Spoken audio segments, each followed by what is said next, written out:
नमस्कार दोस्तों, मेरा नाम है संदेश और आज हम बात करने जा रहे हैं उस न्यायिक विवाद की जिसने देश भर में हलचल मचा दी है।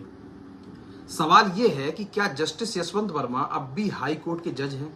उनके आवाज से मिली भारी मात्रा में नकदी ने क्या भारतीय न्यायपालिका को शर्मिंदा कर दिया है? चलिए जानते हैं पूरा मामला बिल्कुल साफ और तथ्यों के साथ। मार्च 2025 की बात है। दिल्ली हाई कोर्ट के जज जस्टिस यशवंत वर्मा के सरकारी बंगले में अचानक आग लग जाती है। फायर ब्रिगेड मौके पर पहुंचती है और वो जो सामने देखती है वो एकदम चौंका देने वाला था। बंगले के अंदर भारी मात्रा में नकदी पाई जाती है। कुछ नोट जले हुए थे तो कुछ नोट पूरी तरह सुरक्षित थे। ये रकम जो थी वो लाखों में थी। जांच की शुरुआत और सुप्रीम कोर्ट की प्रतिक्रिया क्या रही?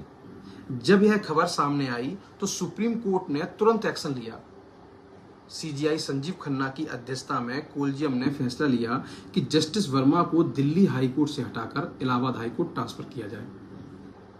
लेकिन क्या सिर्फ ट्रांसफर से बात खत्म हो जाती है? बिल्कुल भी नहीं।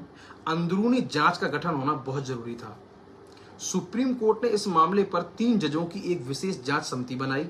जांच चली और मई 2025 में समिति ने अपनी रिपोर्ट दी। रिपोर्ट में कहा गया कि जस्टिस वर्मा का जो आचरण है वो अनुचित और न्यायिक मर्यादा के खिलाफ है। यहां समिति ने 2 बहुत विशेष बातें कही।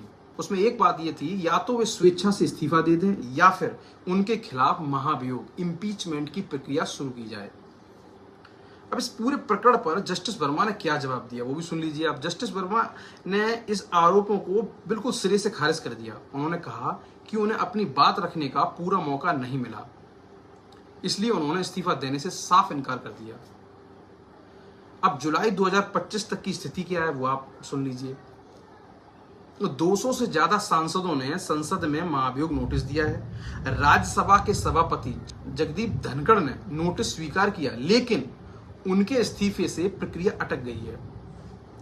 सुप्रीम कोर्ट ने सीजीआई बीआर गवई को और खुद को इस केस से अलग कर लिया और अब एक विशेष बेंच मामले की सुनवाई करेगी। तो फिलहाल स्थिति यह है कि जस्टिस यशवंत वर्मा अभी भी इलाहाबाद हाई कोर्ट के जज हैं। उनके ऊपर कार्रवाई अभी प्रक्रिया में है।